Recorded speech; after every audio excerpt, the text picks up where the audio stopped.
There is a lot of noise at the moment around buying apartment as an investment, and especially in the Melbourne market. And I get asked this question all the time: are apartments finally a better investment than houses? And the answer is it depends. Because when you look at historical data across Australia, houses generally outperform apartments over the long run. And the reason for that is generally because the houses have land component, and land appreciate, building depreciates. So generally speaking, house outperform apartments in the long run. But there is another side to the story. In many cities right now, the gap between house prices and apartment prices is widened. In Melbourne, for example, the house can cost significantly more than units. And when affordability stretches too far, then the demand shifts.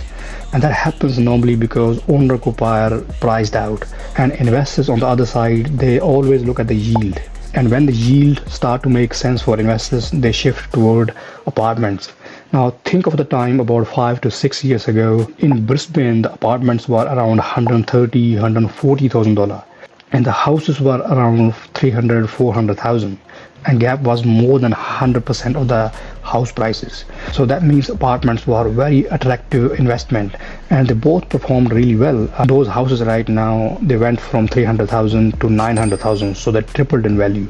And those apartments that we bought around 150,000, they are sitting around 500,000. They just over tripled. And if you look at the numbers deeply, apartments have actually outperformed houses in this particular case in Brisbane market. And there's a similar story in Adelaide market. You could buy a unit around $150,000, $160,000, and the houses were around 300,000. And if you look at the value now, the houses would be somewhere around the 700,000 in the similar markets, and those units are sitting around 450 to 500,000. And again, in this Adelaide example, the apartments have actually outperformed houses by certain percentage, but then houses on the other side have a lot of options. People who bought houses, they can build a granny flat, they can demolish and build two houses. So there's more flexibility on the house side. So it's not about houses or apartments, but what you can afford to buy, what is your goal with that property that you're buying. So yes, sometimes apartments do make a lot of sense to buy,